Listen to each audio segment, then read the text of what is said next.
Hello everyone, how are you going? Welcome back to some more Historica Canada Heritage Minutes, and honestly this one doesn't get more hot off the press. It is mere hours old, and so I cannot wait to see what they've just pumped out this time. When I arrived in Canada, there were not many women who looked like me. Not everyone was welcoming. But my husband made a new life here in this distant country. And I thought here I could belong. And many others could too. As the years went on, our town flourished. Our community worked together and took care of each other. Our children grew up with a true sense of belonging. Here in Baldi, we built our home. And we wanted others to do the same.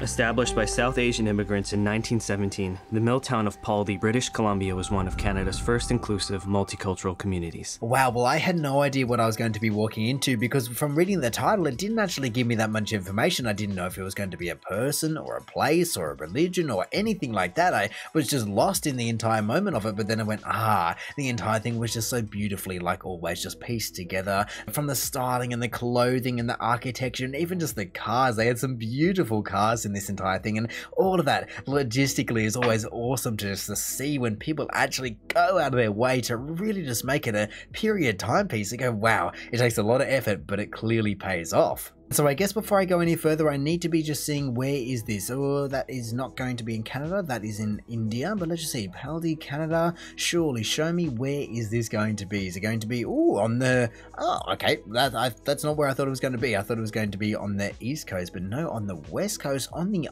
island. That's interesting. It didn't seem to say anything about that, did they? Yeah, I mean, I guess from reading the description, I can see that it's in BC, and so at least that does line up with what I'm seeing, but it also seems to elaborate on the rest of the story, as like they said, through the eyes of a Sikh woman. So in 1927, she left her home in Punjab, India, to join her husband, who was, okay, so I guess he'd already gone over as a lumber entrepreneur, fair enough, in Canada. Honestly, reading the next sentence in terms of they help shape the community, that absolutely makes sense, and then even just goes on to further explain just the kind of, well, I mean, all the architecture was so wooden, and it was beautiful in that regard. From the solid wooden paneling that was just going to be lining every single house, just making sure that that true Canadian cold does not come circling in, and I even believe that is going to be wooden shingled roofs. I mean, I don't know what else it would be, unless it's slate perhaps, but I don't know. Considering this guy's just going over the blueprints to build and expand the rest of the city and the town and everything like that, oh man, you would really just feel as though you're at the forefront of just creating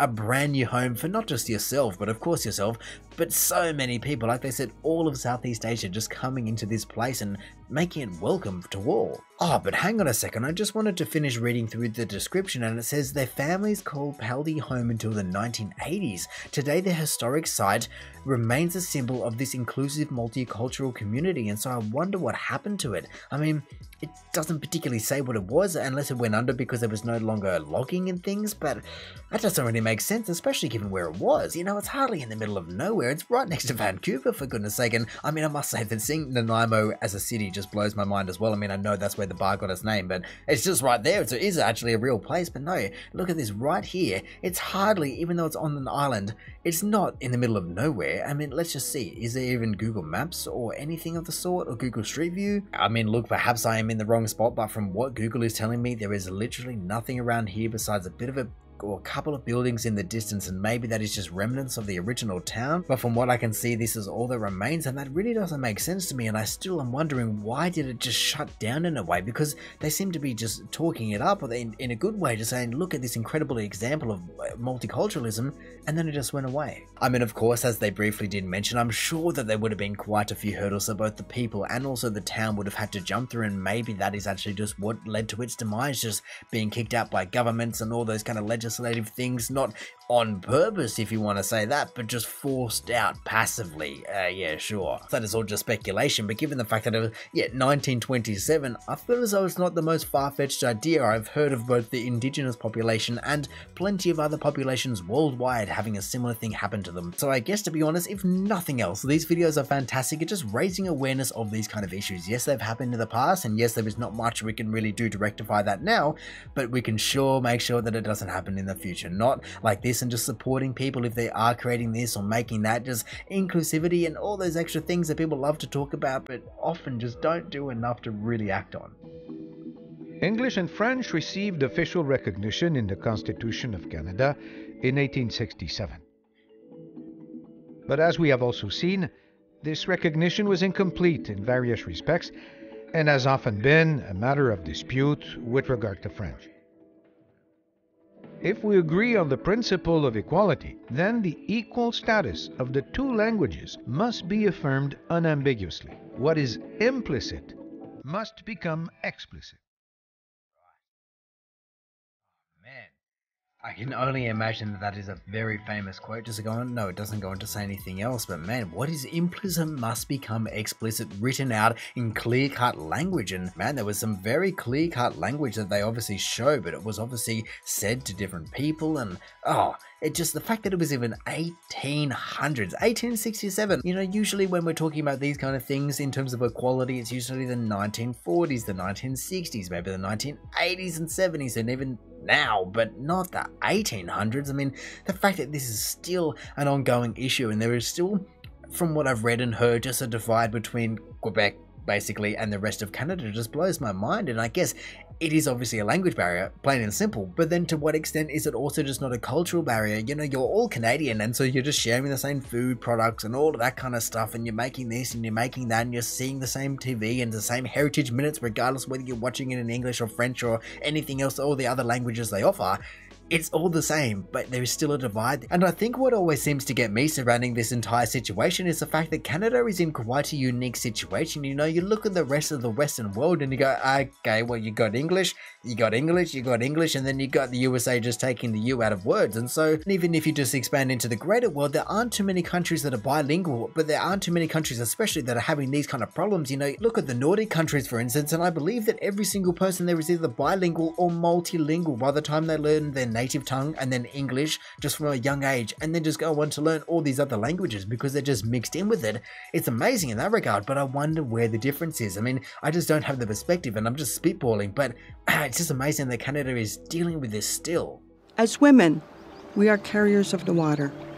We carry life for the people.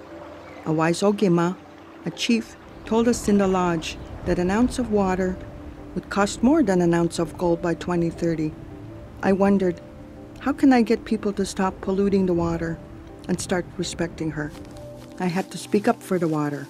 So I began walking around the 5 Great Lakes with women from the 4 directions of North America. We used copper pails to carry the water. It can clean, heal, and amplify our prayers for the water. Over time, others joined the walk. When we got tired, we said, Nika chichige onjeneba. I will do it for the water. It's our responsibility to raise awareness so we can turn things around. The generations to come will ask, what did my grandparents do? You've heard of walk the talk. This is why I walk.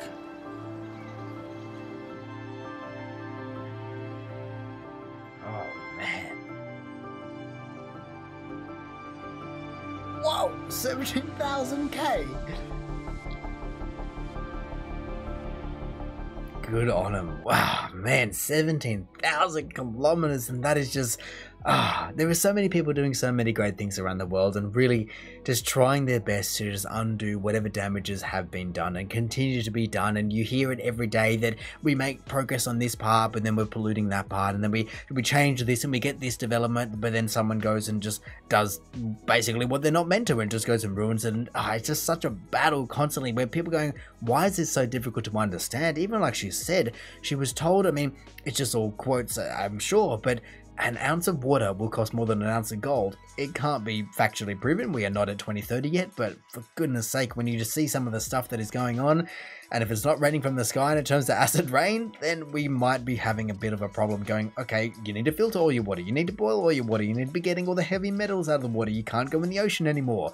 There are so many problems that we may face in the near future, even the fact that it's going to be too warm. Who wants to drink warm water? Not I. So for her to be taking out that mantra and just making thousands upon thousands of people both aware, but also just join her in her crusade, just going, hang on a second, we know what we need to do, all the way back from, I'm guessing, 2003, walking around the most prominent, or some of the most prominent water sources on the planet. You look at a map, you can see them. They're right there. Canada, the second biggest country in the world, and they just are slap bang in the middle of where everybody is living. And that is no coincidence. It's not like people just happen to be there. We've been there for thousands and thousands of years because it's the lifeblood. Yes, we can go fishing around salt water and things like that, but there's a reason that she is talking about the gold being less precious than the water, because, well, you can live without one and you can't live without the other. However, I did develop a couple of questions from this clip, and one, of course, is why were they talking about carrying the water around in copper pails? I mean, I'm wondering, because they went to say, it amplifies the spiritual nature of it, is that why it is, or is it just because of the fundamentals of copper in terms of its anti-corrosion, or maybe something along those lines? Oh, actually, she says it right now. The water. It can clean, heal, and amplify our prayers for the water. Right, before when I listened to it, I didn't really just join them together going, okay, where the walk is doing that and the copper pails are doing this, but no, the copper pails, from what that sentence seems to be implying, is doing all of that, and I guess if that's the path that she's going down, go for it. I don't really know where you get a copper pail from, and I kind of want one now, but either way, like I said, just an incredible journey nonetheless. 17,000 kilometers of feet. When your feet hurt, you do it for the water, and that truly is what it's about, just doing it for the love of the water. And like she said, just the grandparents and the grandchildren just looking back going, what did you do? What did they do? How did my water supply change because of this awareness? It is all that kind of stuff. She wasn't doing it for Instagram followers, she's doing it because she loves it, and this is what Heritage Minutes is fantastic about: stories and people that are just fantastic.